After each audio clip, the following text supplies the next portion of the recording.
Hello बच्चों, आज का अपना जो टॉपिक है द्रव्यमान व विद्युत आवेश में अंतर देखेंगे अपन। विद्युत आवेश के बारे में अभी तक आप 2-3 लेक्चर के अंदर डिटेल से स्टडी कर चुके हैं और द्रव्यमान के बारे में आप 9th 10th 11th में आप पढ़ चुके हैं। तो देखिए टॉपिक स्टार्ट करते हैं। डिफरेंस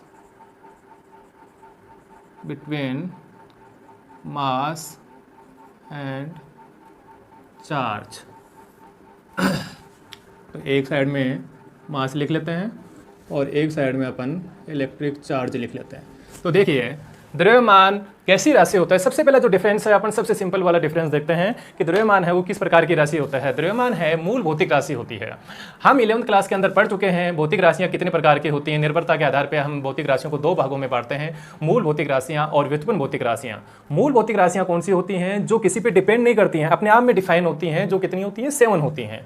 उन्हीं में से एक है मास। और जितनी भी हमारी और जितनी भी हमने अभी तक जितनी भी राशियां पढ़ी हैं उन 7 के अलावा वो सारी की सारी व्युत्पन्न भौतिक राशियां होती हैं। तो आज जब भी कभी किन्हीं 2 भौतिक राशियों के मध्य अंतर बताना चाहते हैं तो सबसे सिंपल अंतर आप ये बता सकते हैं कि ये वाली भौतिक राशि है। यदि दोनों में डिफरेंस है तो बता सकते हैं, वरना नहीं बता सकते। यदि एक मूल भौतिक राशि है और एक व्युत्पन्न भौतिक राशि है तभी आप कह सकते हैं, वरना नहीं कह सकते हैं। तो आप यहाँ पे देख सकते हैं उन 7 में मास का नंबर आता है, द्रव्यमान का नंबर आता है। तो हम कह सकते हैं कि ये जो द्रव्यमान है वो कैसी भौतिक राशि होती है? मूल भौतिक राशि होती है। अपन इसको फंडामेंटल क्वांटिटी। द्रव्यमान कैसी राशि होते हैं? मूल भौतिक राशि होते हैं। हम देखते हैं उन 7 के अंदर इलेक्ट्रिक चार्ज का नाम नहीं आता, विद्युत आवेश का नाम नहीं आता है वहां पे। तो ये कैसी राशि हो गई? व्युत्पन्न भौतिक राशि हो गई, ड्राइव क्वांटिटी। ठीक है। तो सबसे पहला जो अंतर है हमारा, द्रव्यमान है मूल भौतिक राशि होता है और जो इलेक्ट्रिक चार्ज है वो व्युत्पन्न भौतिक राशि होती है। ठीक है। इसके बाद में अपन सेकंड जो डिफरेंस देखने जा रहे हैं, सेकंड डिफरेंस है द्रव्यमान है वह वेग पे निर्भर करता है। द्रव्यमान वेग पे निर्भर करता है। तो ये हमेशा आप जब भी आप देखेंगे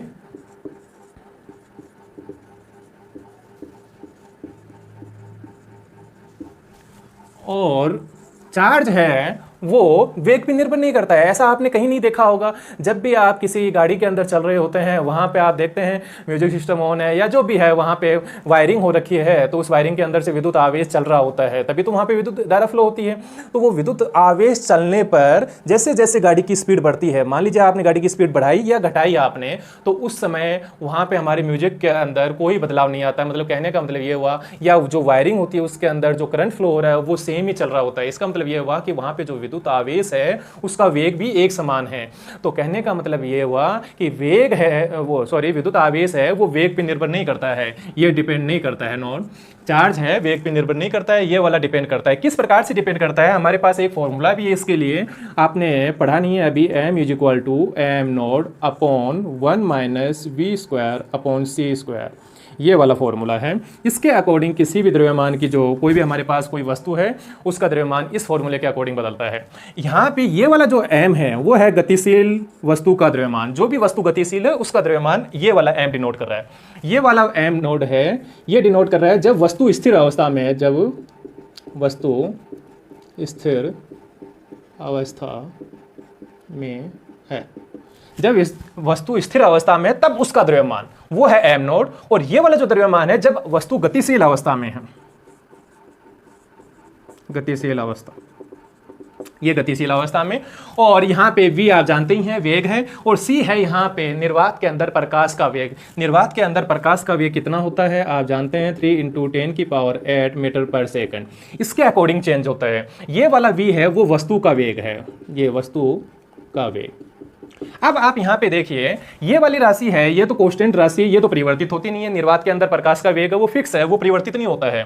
लेकिन ये v है वो चेंज हो सकता है, और स्थिर अवस्था में किसी वस्तु का द्रव्यमान है वो भी परिवर्तित नहीं होता है। तो ये वाला v परिवर्तित हो सकता है।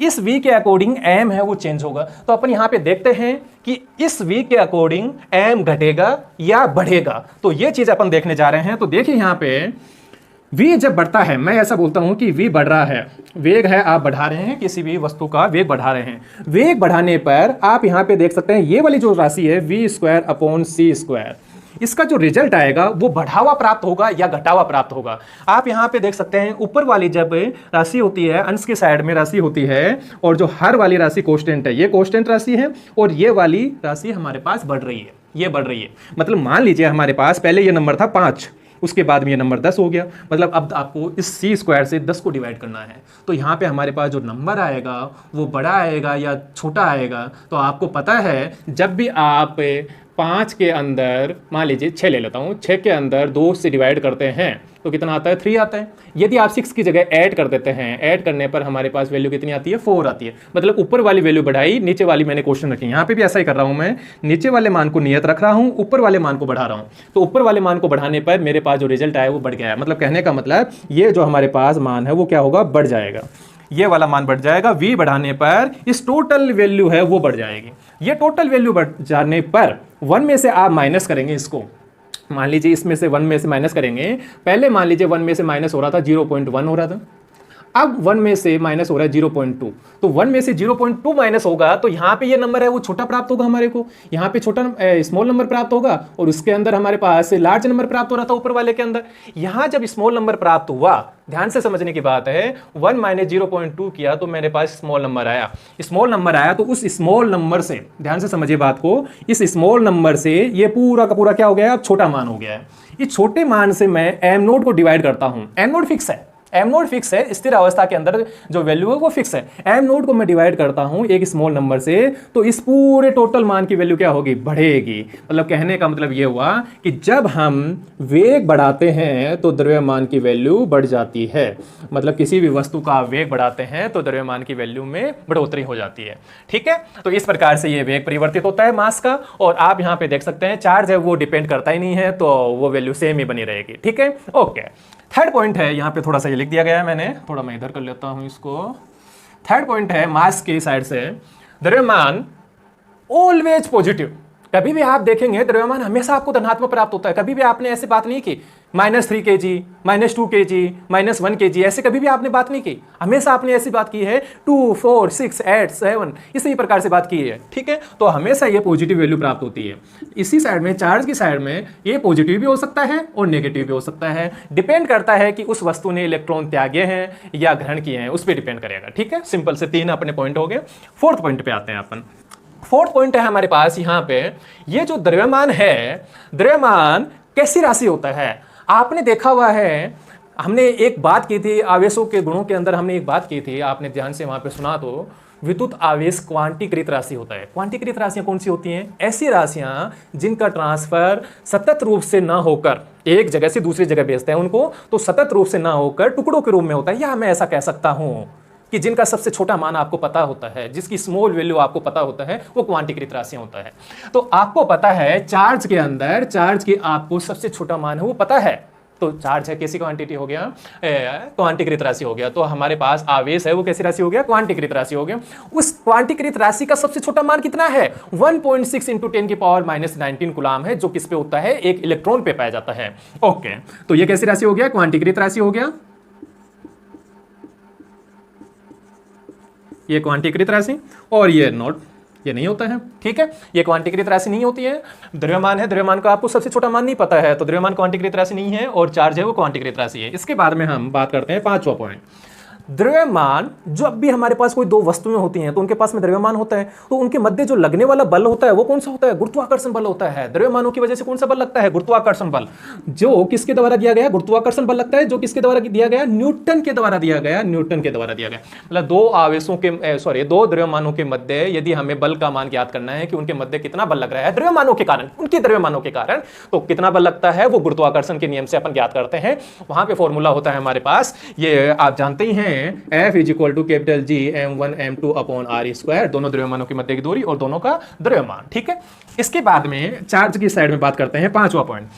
विद्युत आवेश है, दो आवेश ले लिया आपने, कोई दो आवेश है, उन दो आवेशों के मध्य लगने वाले जो बल का मान है वो ज्ञात करते हैं कूलाम के नियम से, जो अपन अगली ही क्लास में पढ़ने वाले हैं। दो आवेशों के मध्य, ये हमारे पास Q1 Q2 आवेश, इन दोनों के मध्य लगने वाला बल होता है F = K Q1 Q2/r²। तो दो आवेशों के मध्य लगने वाला बल हम ज्ञात करते हैं कूलाम के नियम से, और ये ज्ञात करते हैं गुरुत्वाकर्षण के नियम से। ठीक है, तो ये कंप्लीट हुआ हमारे। इसके बाद में एक छोटा सा पॉइंट और बचा हुआ है, वो भी अपन डिस्कस कर लेते हैं। नोट, हर बार ऐसा ही बोला जा रहा है कि इलेक्ट्रॉन निकल रहे हैं या आ रहे हैं। ऐसा नहीं बोला जाता है कि प्रोटॉन निकल रहे हैं या प्रोटॉन आ रहे हैं जा रहे हैं, प्रोटॉन नहीं आते जाते हैं। इसका रीजन क्या है? इसका रीजन ये है हमारे पास, देखिए सिंपल सा रीजन ये हमारे पास एक कोई भी मान लीजिए कोई भी हमारे पास वस्तु है, उसका एक परमाणु की बात करता हूं, तो बीच में इसके नाभिक पे प्रोटॉन और न्यूट्रॉन, प्रोटॉन पे पॉजिटिव आवेश है, न्यूट्रॉन न्यूट्रल होता है, उसके चारों ओर ये कक्षाएं, और इन कक्षाओं के अंदर इलेक्ट्रॉन है वो गति कर रहे हैं, ये इलेक्ट्रॉन गति कर रहे हैं इन सभी कक्षाओं के अंदर, ये इस प्रकार से इलेक्ट्रॉन। ठीक है, अब आप यहां पे देखिए इलेक्ट्रॉन ही बार बार क्यों निकलते हैं? जब भी हम कोई भी आवेशन की विधि कर रहे हैं वहां पे हमारे पास बार बार इलेक्ट्रॉन ही निकलते हैं। उसका रीजन क्या होता है? उसका रीजन ये होता है, प्रोटॉन और इलेक्ट्रॉन के मध्य लगने वाला जो बल होता है उसे बोला जाता है विद्युत बल बोला जाता है, जिसके बारे में अपन अगली क्लास में पढ़ने वाले हैं। प्रोटॉन और इलेक्ट्रॉन के मध्य लगने वाला बल कौन सा होता है? विद्युत बल होता है। और जो प्रोटॉन इस नाभिक के अंदर, ये जो छोटा सा जो भाग है, इसके अंदर लगने वाला जो बल होता है वो नाभिकीय बल होता है। प्रकृति के अंदर हमारे 4 बल डिफाइन है, मूलभूत बल है वो 4 डिफाइन है। फर्स्ट वाला गुरुत्वाकर्षण बल, दूसरा विद्युत चुंबकीय बल, और तीसरा हमारा नाभिकीय बल, और चौथा हमारा दुर्बल नाभिकीय बल। जो फर्स्ट वाला है गुरुत्वाकर्षण बल, वो तो आप जानते हैं, नेचर के अंदर आप देखते हैं जहां पे भी हमारे पास दो वस्तुएं आपस में दो वस्तुएं कहीं पे भी रखी हुई हैं पूरे नेचर के अंदर, वहां पे सदैव गुरुत्वाकर्षण बल लग रखा होता है, चाहे वो छोटी हो या बड़ी हो। आप छोटी वस्तुओं के अंदर देख नहीं पाते हैं, इतना महसूस नहीं कर पाते हैं अपन। ठीक है, और जब दो आवेश होते हैं तो उनके मध्य जो लगने वाला बल होता है वो होता है विद्युत चुंबकीय बल होता है। ठीक है, इसके बाद में दो जो बच गए वो होते हैं नाभिकीय बल और दुर्बल नाभिकीय बल। अब नाभिकीय बल कहां लगता है? नाभिकीय बल लगता है नाभिक के अंदर लगता है। ठीक है, और दुर्बल नाभिकीय बल कहां लगता है? दुर्बल नाभिकीय बल लगता है जब हमारे पास ये जो नाभिक है, जब रेडियो एक्टिविटी की घटना दर्शाता है तो उस समय काफी सारे पार्टिकल निकलते हैं, उसमें लगता है, मेसोन कण में लगता है। अभी इसके बारे में रिसर्च कंटिन्यू है तो इसके बारे में अपन ज्यादा बात भी नहीं करेंगे।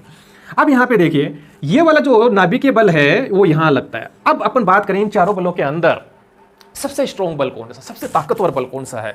तो सबसे ताकतवर बल है हमारे पास न्यूक्लियर बल। यहां पे न्यूक्लियर फोर्स कौन सा है सबसे ताकतवर? नाभिकीय बल, सबसे ज्यादा ताकतवर नाभिकीय बल, और उसके बाद में विद्युत चुंबकीय बल, और उसके बाद में दुर्बल नाभिकीय बल, और उसके बाद में सबसे अंत में आता है हमारा गुरुत्वाकर्षण बल। तो गुरुत्वाकर्षण बल के कंपेयर में ये वाला जो बल होता है नाभिकीय बल, वो 10 की पावर 39 गुना ज्यादा होता है, 10 की पावर 39 गुना ज्यादा होता है। ठीक है, उसके बाद में ये जो इन दोनों के मध्य लगने वाला जो विद्युत चुंबकीय बल बोलते हैं, जिसको 10 की पावर 36 गुना होता है। अब यहां पे देखिए प्रकृति का सबसे स्ट्रॉन्ग बल कौन है? नाभिकीय बल। और इलेक्ट्रॉन और प्रोटॉन के मध्य लगने वाला बल कौन सा है? विद्युत चुंबकीय बल। तो अपन क्या करते हैं, जैसे अपन घर्षण करते हैं, दो वस्तुओं को घर्षित करते हैं, तो हमारे जो आपस में इलेक्ट्रॉन है वो आपस में गुथ जाते हैं। तो इलेक्ट्रॉन एक वस्तु से दूसरी वस्तु में छिटक के चले जाते हैं। उसका रीजन ये होता है कि यहां पे लगने वाला बल है वो विद्युत चुंबकीय बल है, जो कमजोर है कंपेयर टू विद नाभिकीय बल। नाभिकीय बल सबसे स्ट्रॉन्ग है, इसलिए यहां से प्रोटॉन है वो तो निकल नहीं पाते हैं, और निकलता कौन है? इलेक्ट्रॉन। बस सीधा सा सिंपल सा रीजन यही है। इसीलिए अपन कभी ऐसा नहीं बोलेंगे कि प्रोटॉन एक जगह से दूसरी जगह चले गए, हमेशा अपन यही बोलेंगे कि इलेक्ट्रॉन चले गए। ठीक है, आज का लेक्चर यहीं समाप्त होता है। अगली क्लास के अंदर हम पढ़ेंगे कूलॉम का नियम। Okay bye.